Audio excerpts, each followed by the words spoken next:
All right, welcome back, YouTube.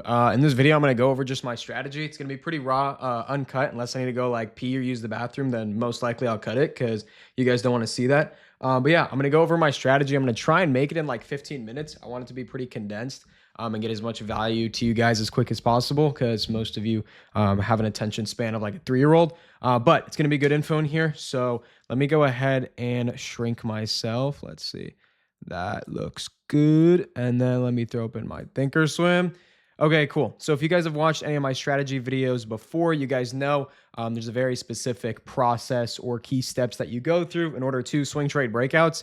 And in this video, it's going to be no different, but we're going to do the exact same thing.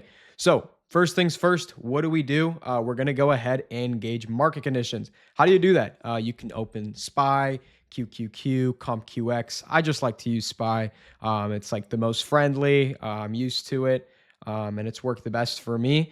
Lately, we've seen market conditions actually take a pretty good turn up. We see things actually come back above the SMAs, including today. We can see price action is right above the 50 SMA. We have about an hour and like 20 minutes, 12 minutes left until market close. But things do look pretty strong. We can see SMAs, 10 is rising, 20 is starting to curve up, and price action is above the 50. All in all, we usually want to see the 10, 20, and 50 stacked up, all rising. And some people may say, don't trade when the 10 is below the 20. I say take it with a grain of salt. I don't think you need to be like crazy strict, like, oh my gosh, 10 is below the 20, can't trade at all. I don't think it's really like that. I think it just means have some more discretion, just be a little bit more careful, be a little bit more risk off for sure. Because when the 10 crosses below the 20, it signifies short-term weakness. And then if we see, both of them start to downtrend and then we see them both curve down, it shows more weakness. And then same with the 50, when price action is below the 50, we're seeing immense weakness. But the thing is, right now, both the 10 and 20 are under the 50, but there's a lot of strength. Breakouts are coming back. So all in all, doesn't always mean don't trade at all. Just have some discretion, use your intuition, and just look at overall market conditions. Like if market, is starting to turn up and breakouts are working, take the breakouts. Don't miss out. You're going to miss out on money. Because if you wait for all these SMAs to get aligned up, by the time they line up, it's going to go into another pullback because you missed the entire move. So take it with some discretion. But overall, market conditions look great. We're taking out this key level around 556 right here. And we're taking out the 50 SMA. So market conditions look great. I've been trading a good amount lately. Two really big positions I'm in. Not going to talk about those here, but I've been stressing about in my reels to buy TSLL, which we'll kind of get into. But anyway, first up of the process, gauge market conditions. If they are good, you have the green light to trade. If they are poo-poo, if they're bad, you have the red light. Don't trade. But again, discretion advised. After we gauge market conditions, give us the green light. Cool. What we want to do is, personally, I go through sectors. So I have my sector watch list. Pretty sure I accidentally deleted one or two of these. Supposed to be 12 sectors, excluding SPX, but 1, 2, 3, 4, 5, 6, 7, 8, 9, 10. Okay, I'm missing 2 sectors. Not sure where they are. Doesn't really matter too much because this video is going to be used universally. It's not a specific time, but just for learning purposes. What I like to do is I have the sector watch list, and this lists out all sectors. I have the iShares BlackRock. What I like to do is filter them from the past 20 days and 50 days. So in the past 20 days, we can see, okay, this may be wrong. At the time of watching, this may be wrong because, again, I'm missing 2. But SPX, Tech, okay, this makes sense. So we have Tech, small caps, IWM, and IWJ. This is going to be industrial. So these are the top 3 sectors, and consumer, what is this, consumer? Dude, my screen is too small. It doesn't show me. Consumer, probably consumer discretionary. Most likely consumer discretionary. But yeah, so those are the top like 3 to 5 sectors. You can look through them, filter them. You can use the past 20-day and 50-day. Both kind of achieve similar things, but just shows you which has strengths over a longer period of time. So yeah, consumer, I'm pretty sure this is, can I stretch this out? Okay, staples. There we go. Now I can see it. Okay, so tech, utilities. Yeah, so tech, utilities, consumer discretionary, SPX, and then consumer staples. And then in the past 50 days, we can see consumer staples, utilities, real estate, telecom, and healthcare. So it's kind of just based on economics. If you guys have common sense, you guys can realize when market's down, when people are, they're fearful, they're not spending much money, they're not going to go ahead and spend their money on tech or things to further their business at that time. They're going to spend money on only the things they need, hence consumer staples, water, food, light, toilet paper, just the bare necessities you need to live and to function. That's where people's money is going to go. So consumer staples has been a leading theme, but we're seeing way more themes emerge. Quant, AI, tech, majority of US companies because of the tariffs, and a few other things. But yeah, so far, tech is the hottest right now. So now we're going to go ahead and put that away. So once you kind of have a basic understanding of the top, 3 to 5 leading sectors, you just kind of understand, okay, what's moving right now. Then what our job is you're going to have a 1, 3, and 6 month scanner. These are scanner watch lists, I call them, because they're in watch list form, but they are just scanners.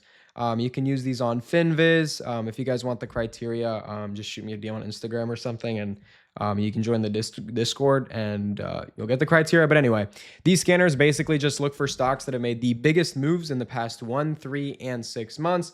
And essentially it just allows us to find stocks with strength and stocks with momentum.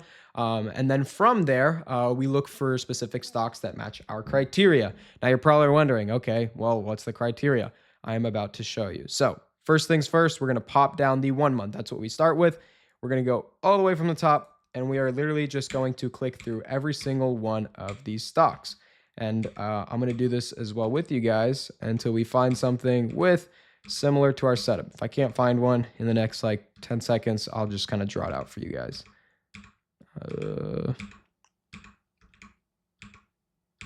Okay. I'll just get like an example.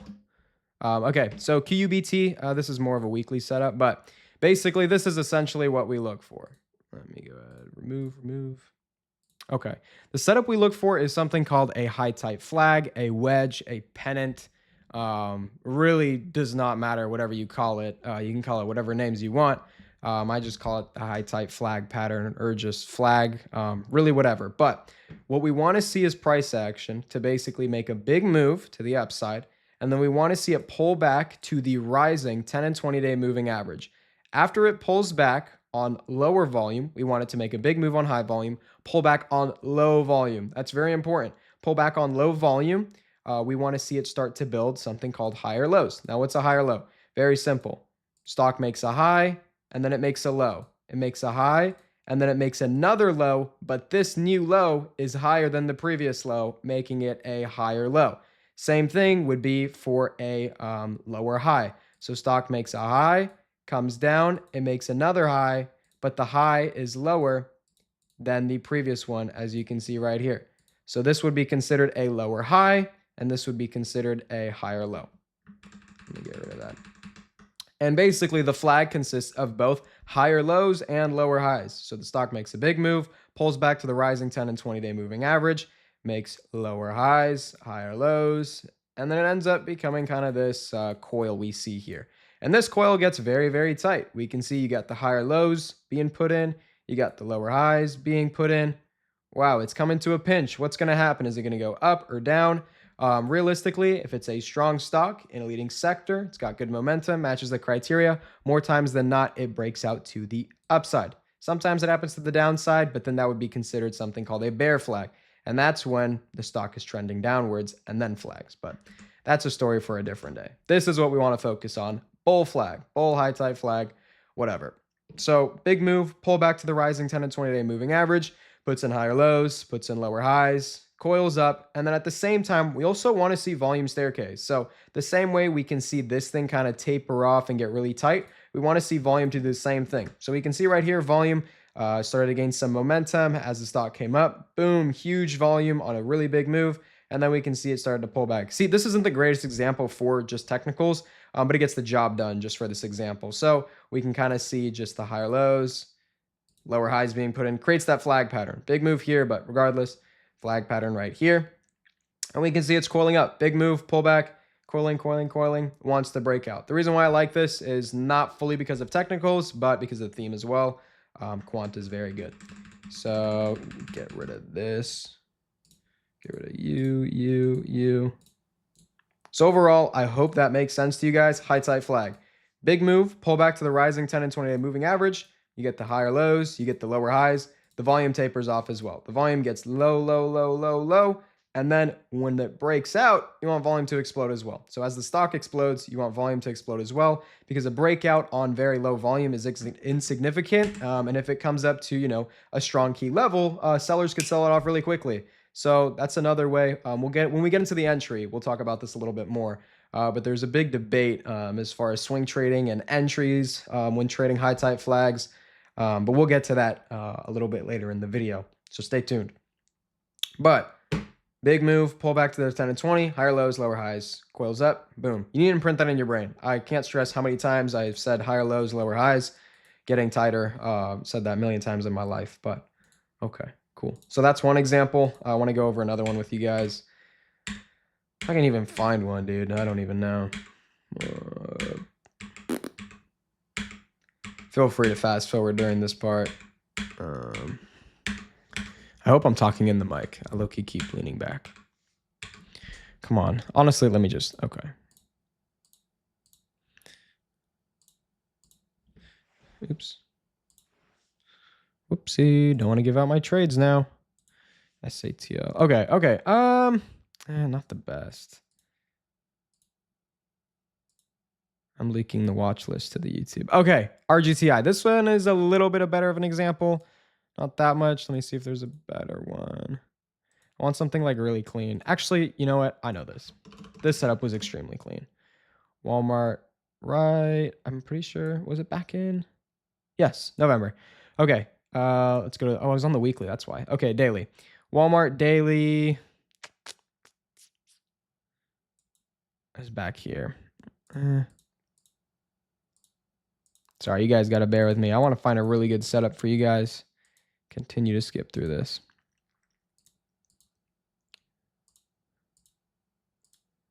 LTH.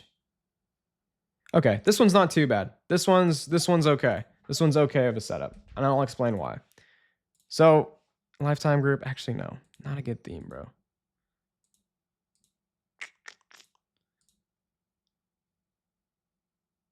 Why are we so shrunken? Is that it? Cost. This is an okay example. Okay, we'll go over Costco. So as you guys can see, Costco back in, let me go ahead and remove. Okay, that didn't work. Okay, so Costco back in, this was, let's see, from October 31st, started setting up from around August. This was in 2024, so last year. Basically, we can see Costco started to make a big move, started to make some momentum after kind of some chop for quite a little bit of a while. We can see it came up, sideways, pulled back, came back up. And from this move right here, so around August 5th, we can see it started to gain some momentum, came up, and then it started pulling back to the 10 and 20 SMA. As we can see, started coming, surfing, and it kind of built this range right here. We can see this range all the way from around, I'm not going to get that perfect, 916.5 to around 865. So this technically wouldn't be considered a perfect flag, but it is an area of consolidation, which overall is what we want. It's just an area of consolidation where people just accumulate, gets really, really tight, boom, expands. Same thing, same type of concept, just a different setup, you could say. Overall, the high type flag is not the most important thing. The high type flag just gives us a good entry. I want to interrupt and say that I hope you guys understand a triangle on your screen that puts in higher lows and lower highs is not the reason why a stock goes up. It just gives us a good entry. The underlying condition on which the stock is already moving higher is the reason it goes up. I hear so many idiots literally be like, oh, well, you can't trade a triangle. No, you can't trade a triangle because we're not trading a triangle, idiot. Okay? So get that imprinted in your brain. A triangle is not the reason a company performs well. But anyway, stock goes up, pulls back to the SMAs, range right here, support resistance, chop, breaks out of resistance, boom, breaks out, retest, continues higher. Not the best example for you guys. RGTI, daily. Oh, this one's okay. Just another quant name. But basically, big move, pull back, higher lows, lower highs, big flag. But also, yeah, I'll get to that in a sec. But yeah, big move, pull back, higher lows, lower highs, gets tighter. Earnings coming up soon, so might want to wait until after earnings. Never be in a position before earnings Unless you're like really, really deep into profit, you can. But preferably, I don't like to do that. Just buy after earnings if you really want. When we get into the entry strategy, basically, I'll show you guys what to do. It's the exact same thing. You just wait for the stock to gap up. But anyway, that's what you guys want to look for overall. Big move, pull back to the SMAs as they're going wobble, wobble, going higher, higher. And then you see some sort of chop, consolidation, whatever it may be. Oops. Get the higher lows, lower highs. Wow, that drawing was terrible. But anyway, you guys get the idea. So that's the criteria we look for. Big move, pullback, higher lows, lower highs, gets tighter, breaks out on high volume. Also, you guys want an ADR above 5%. ADR, you stop paying attention to too much just because of the wide range of stocks. When you're trading blue chips, mega caps, ADR is naturally going to be lower, but you're still going to make money because they move like really fast because they're such large stocks. While on small caps, micro caps, whatever it may be, they're going to have extremely high ADRs because they're smaller stocks. So overall, just look for an ADR above 5. If it's below 5 and it's like a blue chip, who cares? You're not always going to find the perfect, sometimes you are, but overall, it does not invalidate the setup if the ADR is below 5%. It just lessens the quality. Take it with discretion, though. Take it with a grain of salt. Let's see. Okay, so after you find the criteria, high tight flag, tapering volume, ADR above 5%. It's a liquid stock. Liquidity doesn't matter too much. I know majority of you are not trading with 10 or $100 million. You will not run into liquidity issues. I don't want to hear it. But you do want something that doesn't look like a barcode when you move to a smaller time frame. But okay, that being said, let me see if I can find an example of that for you guys. So something with like barcode would be like, let's see, like this. Don't trade this crap. Trade something that's moving, liquid. Even on the 1 minute time frame, even on the 5. Obviously, I don't even know what stock this is. It's worth nothing, but small cap. Okay, now after you do that, you scan through the 1, 3, and 6 month. You find every single stock with your setup, with the criteria, everything. You're like, oh my gosh, I have a million stocks I want to trade this week. You put them in your watch list, your weekly watch list. You can make it your own watch list, whatever. Doesn't really matter, whatever makes you happy. Put in your weekly watch list. And then after you go through your weekly watch list, what you can do is you can click on any stock you're going to have to click on every stock, but click on the first stock. And then you're going to see here, this is on Thinkorswim. I'm not sure what brokerages you guys are using. If you guys want me to, I can make another video on how to set up your Thinkorswim and Schwab. It's so straightforward. If you can't figure it out, just watch a YouTube video. But if you guys want me to, I can show you guys how to make just a regular Schwab account. Most likely, if you have, under 30K, just go with a cash account. If you have over 30K, go with margin. PDT rule is nice, but you also need some cushion. As you're on the stock, Rhythm, you're going to go ahead and click Analyze, and then you can see right here, it'll give you the sector that it's in. Basically, you're just going to go through every single stock and see what type of sector it's in. And then from there, you can just kind of filter out, like if it's in a really, really crappy sector and the setup is mid, just take it off your watch list. If it's like an AA plus setup technically, and the sector is mid or it's not performing the best, you can keep it on, just have some discretion. Majority of the best breakouts will be in leading sectors, especially if it's a leading theme within a sector. So take that into consideration as well. If you have an A plus setup, it's in an A plus sector, and the theme of the stock is like leading right now, you found yourself a gold pot. That's kind of your job to do every single weekend. You want to find those ones, and those should be your top watches of the week. And then from there, market's going to open on Monday morning. You have your top watches. Everything looks good. Okay, how do I enter the stock? Now, there's a few debates to go about this. In the other video, I showed you guys how to take opening range highs. Personally, I just don't like opening range highs. It's not my thing. You get stopped out too easily. And overall, I don't like the win rate that comes with it. I would much rather lose out on profit and get a more confirmed entry. So what I'll show you guys is we'll go on like TSLL. I have like 20 grand in TSLL right now. Probably going to add more. Let me get rid of these for you guys. Boom, boom. Okay, so TSLL, we can see this thing has been dumping forever, ever since news came out. Tesla, Elon's been gone. He's been at Doge, not really focusing on Tesla. But then after earnings, he said he's going to come back and focus on Tesla again, and that Doge will take care of itself. Basically, we can see, and I know I talked about having a big move up, but there are instances where stuff like this will happen where stock turns around instead. So we can see it's been dumping for a while, but it actually started creating this flag pattern right here. And we can see, put in the higher lows, lower highs, started flagging a little bit. We can see some consolidation between a range, higher lows, and then it actually broke out. After it broke out, we can see it's just chopping higher, whatever.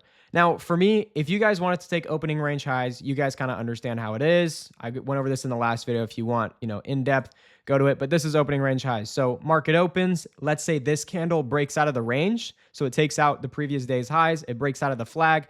You're going to enter once the high of the first 5-minute candle gets taken out. So on the 5-minute time frame, once this high gets taken out, boom, you're going to enter. So 1034, around there, whatever.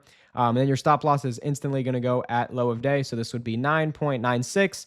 So the distance between entry and stop loss, I don't know if I can do math right now. So 4, 5, so 8. That would be 38 cents. So I could be wrong on that, but 38 cents would be the difference between entry and stop loss. And then how do you risk 1% of that? Because we risk 1% per trade. You're going to take 1%. You can go into your calculator, 1%. That's a beautiful one. And then you are just going to divide your account value. So let's say you have, or actually, dude, I don't even know. I just know my account size and I know how much I risk now. But you're basically, I'm going to take out my calculator. You're going to multiply. So let's say you have a $10,000 account times 1%. That's going to be your risk. So you multiply 1% times your account value, and that is going to give you 1% of your account in a dollar amount. From there, what you're going to do is you are going to divide. So you're going to take that dollar amount. So if you have a 10K account, 1% is $100, and you are going to divide it by the entry price minus the stop loss. So like we said, it's 36 cents, so 0.36. And that would mean you can buy 277 shares of TSLL, 277.7 if you did the math. So 278. And that means if you buy 278 shares right here, no matter what happens, if you get stopped out right here, you will lose a total of $100, which is 1% of your account, which is nothing. And let's say you bought in at 10.30, whatever. And let's say, you don't get stopped out and it continues upwards. Let's say it hits your target of around $12.17. You would be in good profit. I'm not going to do the math on that exactly right now. But realistically, you'd be probably like, I don't know, few $100, $500, $600, $700, something like that. And that's very, very good. R to R is amazing on these trades. It's just a matter of waiting for the best ones, taking them overall. But yeah, so that's opening range highs. Personally, it's very rare that I take opening range highs, but that's that. You guys can go to the other video. I think I go more into depth on it.